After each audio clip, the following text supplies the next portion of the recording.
In the event a war were to break out on the Korean peninsula, American air power would play a key role. Initially, the burden would likely fall to the Pentagon's fleet of stealth aircraft, including the Lockheed Martin F-22 Raptor, F-35 Joint Strike Fighter and the Northrop Grumman B-2 Spirit stealth bomber. The U.S. Navy, too, would likely have to play a role using its surface warships and submarines to launch waves of Tomahawk cruise missiles to target North Korean air defenses and command and control assets. However, American forces would have to move quickly to take out North Korea's retaliatory strike capability, both its nuclear forces and its conventional artillery forces that could lay waste to Seoul. That's ultimately the problem for American military planners during any potential preemptive strike against North Korea. How does one eliminate Pyongyang's nuclear forces without risking a retaliatory strike that would leave thousands of South Korean and Japanese civilians dead? Indeed, if some of the worst-case scenarios play out, North Korea could potentially even strike back at the American homeland with a nuclear-tipped intercontinental ballistic missile. If the Trump administration were to strike at North Korea, stealth aircraft like the F-35 would have to eliminate North Korean air defenses quickly.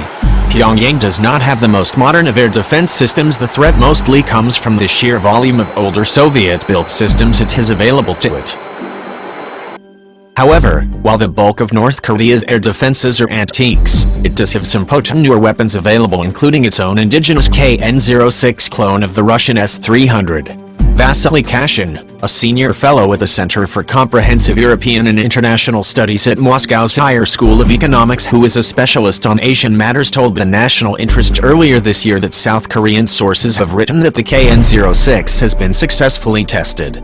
The weapon is thought to have a range of up to 150 kilometers. No one knows exactly how many such systems exist. The KN-06 has phased array radar and tracks via missile guidance system and may be equivalent to the early S-300P versions but with greater range, Vasily told the National Interest. But air defenses are less of a problem than targeting North Korea's artillery pieces, which are dug into hardened positions that are aimed at Seoul. Indeed, even without its nuclear-tipped missiles, dug-in conventional North Korean artillery could leave Seoul devastated within only a few hours. Any successful attack on North Korea would have to eliminate those threats before they could level Seoul, but that is easier said than done.